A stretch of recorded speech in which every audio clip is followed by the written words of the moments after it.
اگه تو هم از داستانهای انیمیشنی خوشت میاد و دوست داری درسای مهمی ازشون بگیری که حسابی تجربه‌های زندگیت بالا برن و بتونی کاملا از دیدنشون لذت ببری، بهت پیشنهاد میکنم که این ویدیو رو تا آخر ببینی، چون قراره یه داستان خیلی جالب برات تعریف کنم که حسابی سرگرمت کنه و بتونه کاملا حس و حالتو عوض کنه. ولی قبل از هر چیزی به چنل لاین رول خیلی خوش اومدی و ممنونم که این ویدیو رو انتخاب کردی. پس لایک ویدیو رو بزن و چنل رو سابسکرایب کن و زنگولش رو روی آل بذار که از ویدیوهای بعدی با خبر بشی. پس بدون معطلی بریم سراغ ویدیو.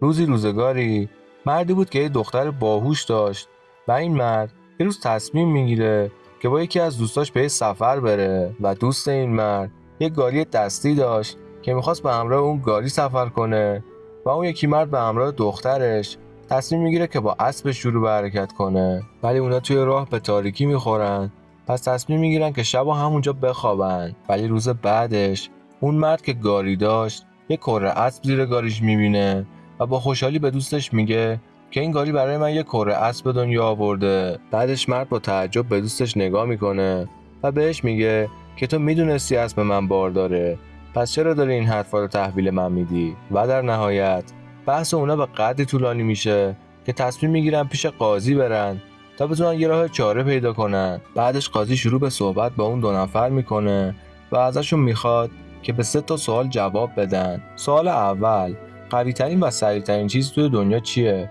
سوال دوم: شیرین ترین چیز توی دنیا چیه؟ و سوال سوم: نرم ترین چیز توی دنیا چیه؟ بعدش قاضی بهشون میگه که اگه هر کدوم از شما بتونه به این 3 سوال جواب بده، کره اسب در نهایت مال اون میشه. پس اون دو نفر به شهرشون برمیگردن و اون مرد که گاری داره اون 3 سوال رو از زنش میپرسه و زنش بهش میگه که قوی ترین و سریع ترین چیز توی دنیا اسبه و شیرین ترین چیز عسله و نرمترین هم بالش پر قوه. بعدش اون مرد حسابی خوشحال میشه و تا فردای اون روز صبر میکنه تا پیش قاضی بره و اون جوابا رو تحویلش بده. در ادامه اون یکی مرد سراغ دختر باهوشش میره و ازش اون 3 سوال رو میپرسه و دخترش بهش میگه که قوی ترین و سریع ترین چیز توی دنیا باده و شیرین ترین چیز خوابه و نرمترین هم کف دست انسانه. فردای اون روز اون دو نفر پیش قاضی میرن و جواباشون رو تحویلش میدن و در نهایت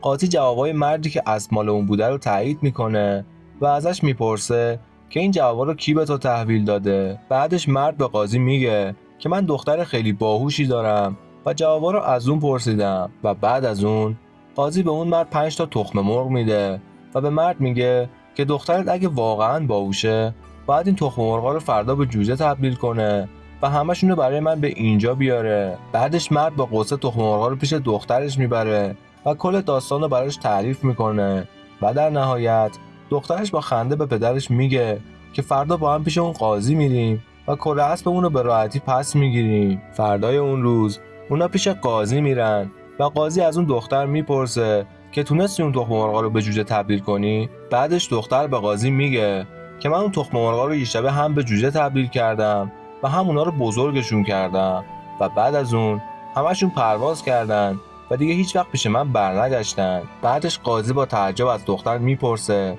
که چطوری ممکنه یه شبه همه این کارا رو انجام داده باشی؟